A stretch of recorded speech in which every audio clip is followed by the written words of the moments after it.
My Uncle Mark wasn't the kind of man who scared easily. He was a retired firefighter, 6'3", tough as nails, and had this weird obsession with old, forgotten houses. He called it his retirement hobby, buying properties no one wanted, fixing them up, and flipping them. In the summer of 2021, he bought a small, weather-worn beach house on the Outer Banks of North Carolina. It had been abandoned since the late 90s. No one had lived there since a couple mysteriously vanished during a storm. The place sat empty for more than 20 years, battered by salty air, hurricanes, and time. But my uncle got it cheap. Too cheap. He said the place had character. We called it a dump. Still, he invited me and my cousin, Jake, to spend a weekend there.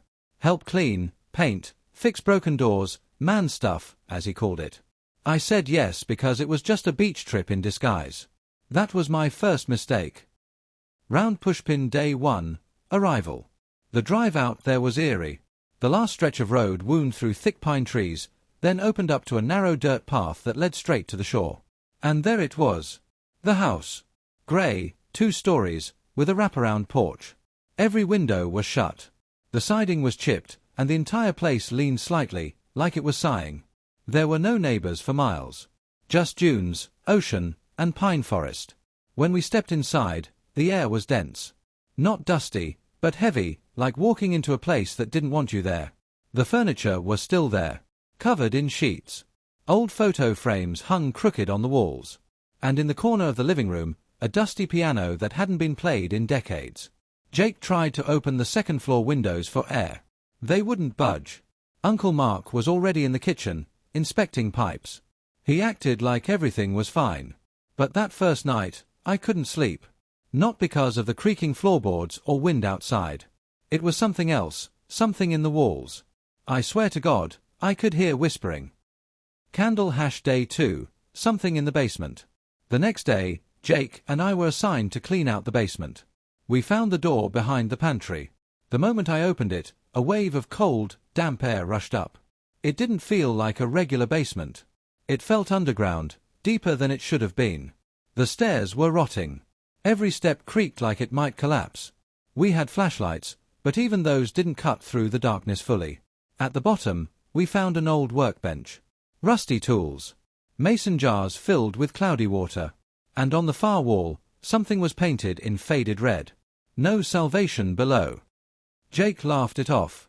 Probably some edgy kid in the 90s. Then we heard it.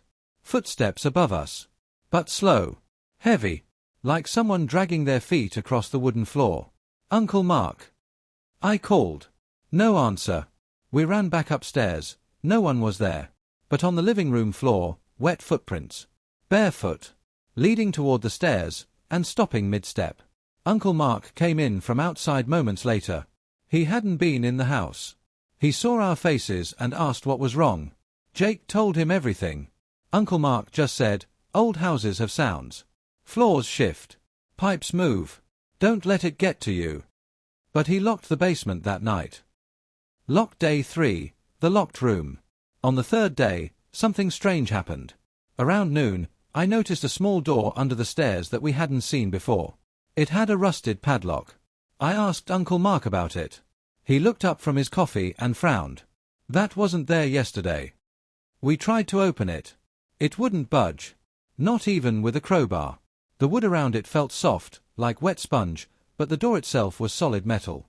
That night, the whispers came back. Only this time, they were louder. Sharper. Like they were right beside my bed. I sat up, heart pounding. I wasn't dreaming. Across the room, Jake was sitting up too. "You hear that?" he whispered. I nodded. Then the closet door creaked open. Jake jumped out of bed and turned the light on. No one was there. But inside the closet, a long strand of hair stuck to the wood. Wet, black, and cold to the touch. We both slept in the living room that night. Whole Day 4, the tape. On the final day, Jake found something behind the piano, a small box. Inside were old cassette tapes. We brought them to the kitchen, where the only working outlet was. Uncle Mark found an old tape player in one of the drawers. We played one. A woman's voice. Shaky. Whispering. "He comes from the shore, when the moon is lowest. Don't answer when he knocks. Don't follow the dripping sounds. Don't believe his face. Then static. Another tape. This one just had heavy breathing. Then a scream. The third tape ended with the sound of the front door opening and closing. We didn't finish the rest. Open door the last night. That night, it rained. Thunder shook the windows. The ocean roared louder than before. Uncle Mark was downstairs fixing a leak. Around 1:30 a.m., someone knocked on the front door. 3 slow knocks. Then silence. We froze. Did you hear that? Jake asked. I nodded. Another knock. We peeked through the curtains. No one. But the wet footprints, they were back. Leading into the house this time. Then the piano played a single note. No one was near it. We screamed for Uncle Mark. He came running, flashlight in hand, but the power cut out. In that darkness, we saw something at the top of the stairs. A figure. Soaking wet. Hair covering its face. Arms too long. Head tilted like it was broken. It didn't move. It just stood there. Then, it started walking down. We bolted. Out the back door. Into the rain. Through the dunes. Uncle Mark drove us back to town in silence. After. He sold the house 2 weeks later. Didn't renovate it. Didn't finish cleaning. Just sold it. Cheap. A month after that, the new owner was found drowned in the bathtub, even though the tub was empty. We never went back. Sometimes I still dream about that knocking. Those wet footprints. That whisper behind the walls. If you ever find a beach house selling for way too cheap, ask yourself why. Because some places don't want to be fixed. Some places are just waiting. END. Story 2. My name is Daniel. I'm a freelance graphic designer in my early 30s, and this story happened to me just last year, in June 2024. I had taken some time off to get away from the city and booked a 1-week solo trip to a beach town in the northeast, not far from Bar Harbor, Maine. The rental was a quiet, secluded beach house that I found through a lesser-known vacation site. It was small, rustic, right by the water, and cheap. Too cheap. I remember thinking the price didn't match the photos. It was a little too perfect. But I figured maybe I just got lucky. Or maybe the owner didn't know how to price it right. Either way, I booked it. I arrived on a Monday morning. The drive there was beautiful, forest slowly giving way to open blue coastline. The house was just like in the pictures. Pale grey wood, white shutters, a porch swing facing the sea, and a narrow trail that led straight to the beach. No neighbors nearby, just sand, wind, and water. It felt like the kind of place where you'd hear your own thoughts a little too clearly. The owner had left the keys under a rusted buoy near the steps, just as he said. I never met him. He preferred not to do check-ins in person. Again, at the time, I didn't think much of it. But looking back now, that was the first red flag. Day 1, uneasy silence. Inside, the place was clean but clearly old. You could hear every creak of the floorboards, every groan of the wooden beams when the wind picked up. It had 2 bedrooms upstairs, a small kitchen, a cozy living room with a fireplace, and a sliding door that opened directly to the beach. The back porch had 2 wooden rocking chairs, one of them broken. I unpacked, opened a beer, and sat outside, watching the waves. It was peaceful. For a while, I thought I had made the best decision of the year. But then I went back inside around sunset, and noticed something strange. One of the chairs at the dining table was slightly pulled out. I was sure I hadn't touched it. I chalked it up to my own distraction. Maybe I bumped into it. Maybe I forgot. Whatever. But that night, as I lay in bed, I couldn't fall asleep. I kept feeling like the silence wasn't normal. It wasn't peaceful. It was thick. Like the house itself was listening. Around 2 a.m., I heard something. Not from outside, but from the hallway upstairs. A soft creaking, like someone taking a slow step on the wood floor just outside my door. I froze. I didn't move. I just stared at the door from my bed. Another creak. Then silence again. I waited. For what felt like hours. But eventually, sleep won. Day 2, the footprints. The next morning, I convinced myself it was the house settling. Old places make sounds. I had to stop freaking myself out. I decided to take a walk on the beach. The air was fresh, the waves calm. I walked barefoot along the wet sand for about an hour before turning back. As I approached the house, I noticed something that made me stop in my tracks. There were footprints in the sand, leading away from the house. But not mine.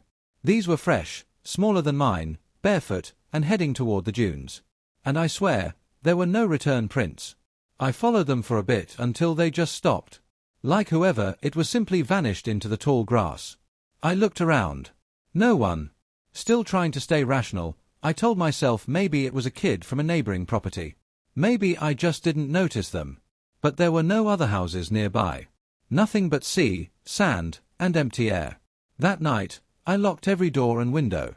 I even blocked the front door with a chair. I didn't sleep. Day 3, the woman in the window. I spent most of the day inside, working on a client's design project to distract myself. I left my laptop open on the kitchen counter and went outside to take a call. When I came back in, I found a note on the table. A small, square piece of yellow paper, in handwriting I didn't recognize. It said, "Don't stay past Thursday." No name. Nothing else. I stood there for a long time, heart racing. Then I searched the entire house, every closet, every drawer, even under the beds. No one. Nothing. I didn't call the police because, what would I say? That a ghost left me a sticky note. That evening, just as the sun dipped below the waterline, I looked up at the second-story window from the beach. There was someone standing there. A woman. Pale. Hair wet. Just standing in the window, staring down at me. I ran inside, sprinted up the stairs, burst into the room. No one.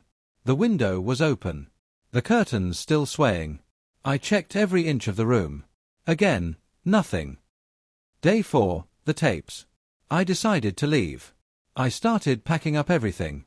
But as I was cleaning the living room, I noticed something I hadn't seen before. Under the TV stand, half hidden behind a stack of books, was a small wooden box. Inside were 5 mini DV tapes. Like the kind from old camcorders. I didn't have a player, but I couldn't leave them. I had to know. I took them home with me when I left early the next morning. Drove straight through without stopping.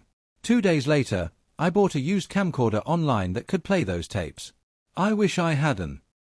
The tapes. Warning. The footage on those tapes looked like a home video, dated 2004. A family vacation, it seemed. A man, a woman, and their daughter, probably around 10 or 11. They're laughing, swimming, cooking dinner. It's normal. Tape 2 shows the little girl drawing on the porch while her mom films her. She says something I'll never forget. "Mommy, the man with no eyes is back." The camera shifts, her mom laughs nervously and says, "There's no one there, sweetie." But if you look closely, there is someone standing near the sand dunes in the background. Tall.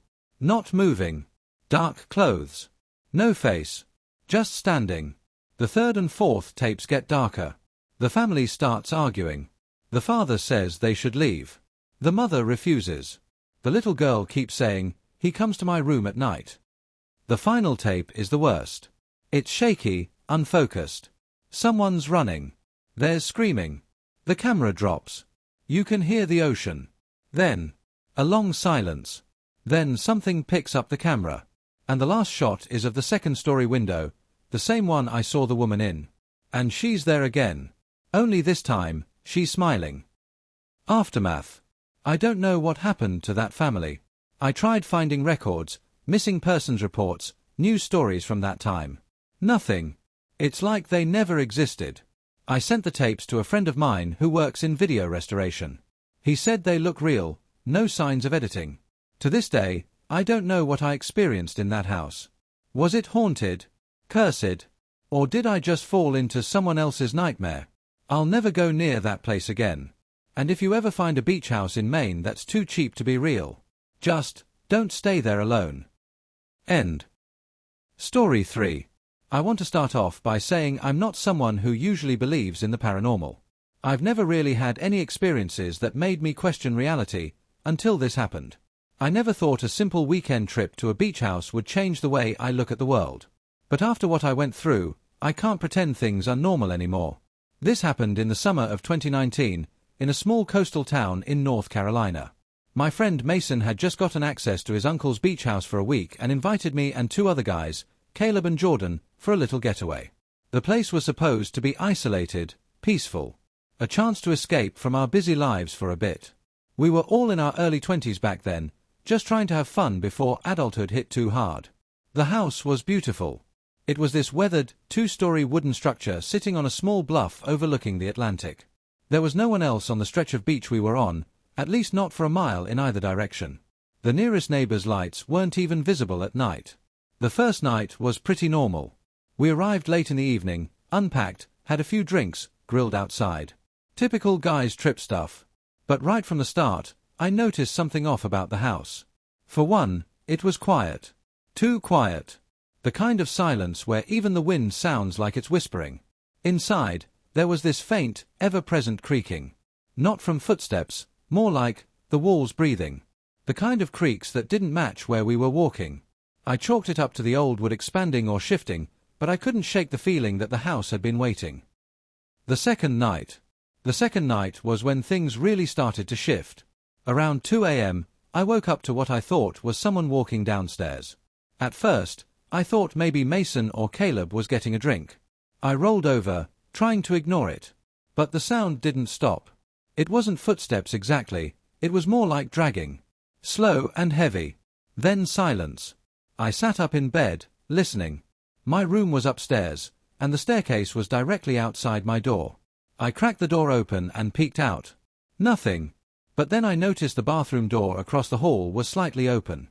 It had definitely been closed earlier. When I walked toward it, I felt the air grow colder. Like stepping into a freezer. I flicked on the bathroom light. Empty. No windows open, nothing unusual, except for the mirror. There was something smeared across the center, like condensation, but it hadn't been steamy in there. I leaned closer to read it, and I swear to God, there were words. Still here. My heart dropped. I wiped the mirror, thinking maybe I was imagining things. It cleared for a second, then fogged up again, from the inside. That's when I turned and got the hell back into my room. Things escalate. The next day, I told the guys what I saw. Caleb laughed it off, thinking I was messing with them. Jordan looked a little unsettled but said maybe it was just some prank by Mason's uncle or a past guest. Mason looked nervous, more than he should have been. I didn't want to say anything, he said. But, yeah. My uncle told me something weird happened here last summer. A renter left in the middle of the night. Said he heard someone whispering through the walls. He said his uncle never believed it, thought the guy was just on drugs or something. But now, we decided not to talk about it more. We had beers, hung out on the beach, tried to shake it off. That night, we all agreed to sleep in the same room, just to make it feel less creepy. We played cards until late and eventually fell asleep on the floor and beds. Sometime during the night, I woke up again. But this time, it wasn't a noise that stirred me, it was a feeling. Like someone was watching me. I sat up and looked around. The room was dimly lit by the moonlight through the window. Everyone else was asleep. Then I looked toward the hallway. There was a shadow. Not like a shape cast by the moon, but a dark, human-shaped figure standing in the doorway. Still. Silent. At first, I thought it was Caleb playing a joke. But the longer I stared, the more I realized something was wrong. The figure wasn't normal. It was taller than any of us. And its outline didn't blur like a shadow, it was sharp. Too sharp. I couldn't move. I couldn't speak.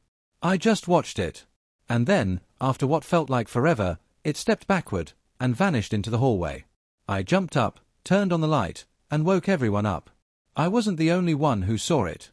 Jordan admitted he had been pretending to sleep when he saw the thing too. He'd been too scared to say anything. That was it for us. We were all freaked out. But we still didn't want to leave in the middle of the night. We decided we'd head out in the morning. The last night. But we didn't make it till morning. Around 4 a.m., a loud banging sound jolted all of us awake. Like someone was slamming the front door. Over and over. We rushed downstairs, but when we got to the door, it was wide open. And standing on the beach, just outside the house, was a woman. She was facing the ocean, wearing a white dress soaked at the bottom. Her hair was long and black, clinging to her face from the sea breeze. She wasn't moving. At first, we thought maybe she needed help. Maybe she'd been in an accident. But as we stepped out, she turned her head, just slightly. Not her whole body. Just her head, like it was dislocated. Her face. I don't know how to explain it. It didn't look real. like a mask stretched too tight over a skull. And her eyes, they were completely black. Mason screamed and ran back inside. We all followed. We locked the door, turned off the lights, and sat in silence. 10 minutes passed. Then 20. Nothing. But then, there was a knock. 1, 2, 3 slow knocks. Coming from inside the house. Upstairs. We grabbed the car keys and ran. Left our bags, phones, everything. We just got in Mason's car and drove like hell. Aftermath. The next day, Mason's uncle called him and asked why we left the house unlocked. We told him everything, and he went dead silent. Then he said something I'll never forget. That house, my brother died there. He drowned near the rocks out back years ago. His wife went missing a month later. Never found her. I always thought she just ran off somewhere. I don't know what we saw. I don't know what that thing was. But I know I wasn't hallucinating. We all saw her. And ever since that trip, I haven't been the same. Sometimes, when I'm alone at night, I still hear those 3 knocks. And sometimes, in the mirror, I see something written behind me. Still here.